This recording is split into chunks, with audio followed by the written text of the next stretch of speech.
While you're here, I do want to get some of your thoughts on a bunch of things that are happening right now. Yesterday was Super Tuesday.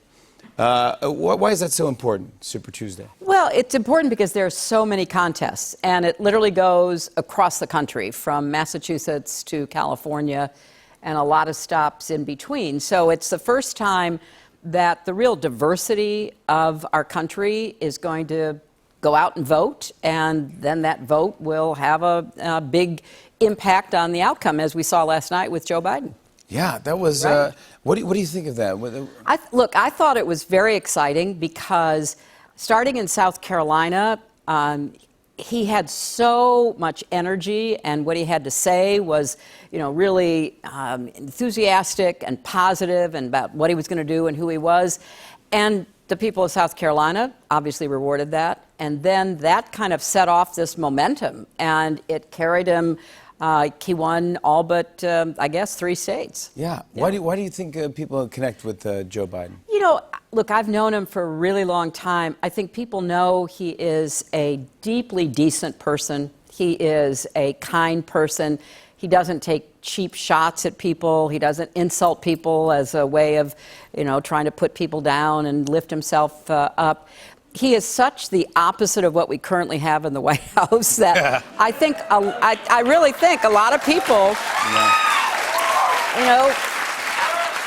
had a chance to think about it as this contest got going, and decided, boy, the most important thing is we retire the incumbent. That's more important than anything else. And he has the experience. He knows what needs to be done. He can repair the damage that he would be inheriting. So I think that's what was going on in people's minds. Yeah. Have the candidates reached out to you for any advice on? Practically all of them. Yeah. Not all, but practically all. Oh yeah. Yeah. And so I've been talking with people, either in person or on the phone, for more than a year.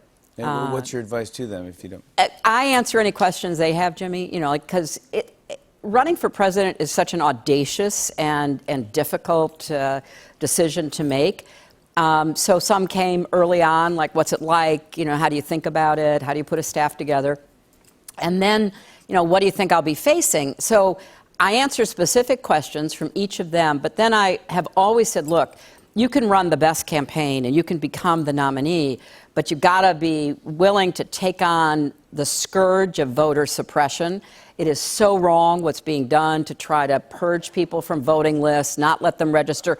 Or, as we saw in places yesterday, particularly in Texas, the Republican side gets 5 machines, or gets 25 machines. The Democratic side gets 5 machines. People were literally standing in line for 7 hours. And I want to applaud everybody who stood in a line yesterday, because they were doing the right thing for our country. And,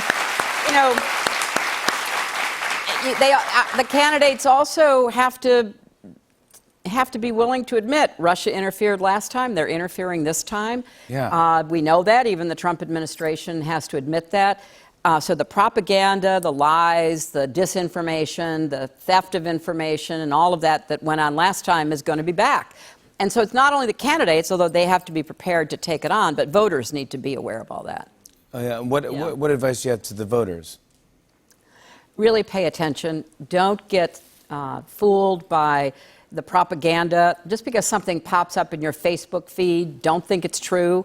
I'm really very sad that Facebook has said we're not going to take down false information. Candidates, and particularly Trump, is doing this.